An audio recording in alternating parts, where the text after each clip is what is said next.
I love the junkiest food, right? I love pizza, I love ribs, I love grilled barbecue chicken wings, and I love a good like 5-star a la carte dining meal, right? I saw jalapenos and that excited me. Italian food, pasta, pizza, lasagnas. I love Italian food. That's my favorite food. And then I always ask people, what's your last meal? You're about to die and you've got one meal left. And I always say my last one would be pizza, but my second last one would be putu and gomas. Putu and gomas is such a beautiful meal for me. It's basic, it's nostalgic, and I don't like, lots of spicy things, so that for me. And also, when I say it's nostalgic, it reminds me of like my grandmother, who, in the roots of the elongated story to how I got to Carte Blanche, she was the one who was interested in current affairs and news and watched every single channel for the news when it was just 4 channels, and watched it in every language from Siswati to Nguni, the Nguni news, then the Sotho news, then the English Afrikaans news, but she was constantly, and it's the same news, just in different languages, right? But that was my first introduction to news. Initially the dream, I wanted to study law. And then my mom had this thing where she'd like introduce me to different professions. So then in grade 10, I shadowed a banker at Standard Bank, and he was like the chief banker. So I got to see every different kind of field in there. And for 3 days, I was convinced I'm gonna be a banker. And then I saw what they do. And then I was like, no, I'm not gonna be a banker. And I went through that similar process with a lot of professions that my mom was introducing me to.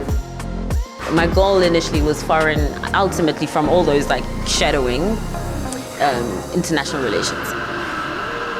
And through life and journeys and talking and just things happening, then I was like, actually, I don't want to be in politics. I want to speak of politics and make changes that I think politics should be making.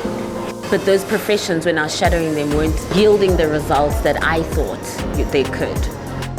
But then I thought, broadcasting. So I had moved to Cape Town. I was 24, 25.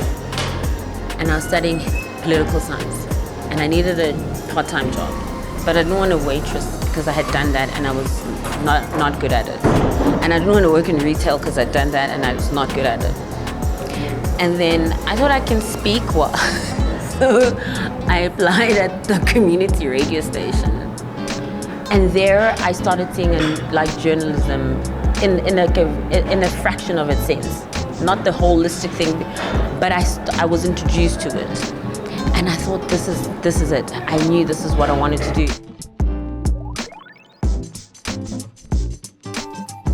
It all worked out in God's beautiful way. So it wasn't a linear approach. I didn't go to high school, leave, study journalism, and then go into a newsroom. No, it was a lot of finding myself, a lot of that, and then community radio station, then got to Prime Media as a KFM music host.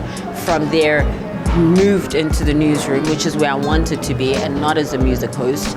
And then from there, moving to the Joburg team, and then solidifying myself in that field, and then going back to Cape Town to fulfill and complete my political science and history degree so that I can have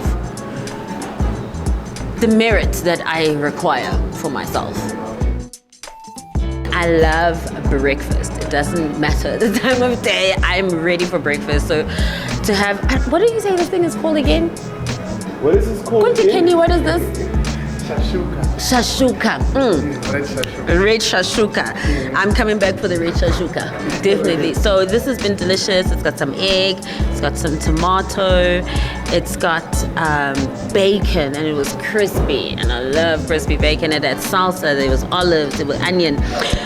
And of course some bread on the side as well. So this is literally, it's been such a delicious meal. I'll definitely come back for it. But like I told you, I never finished my food.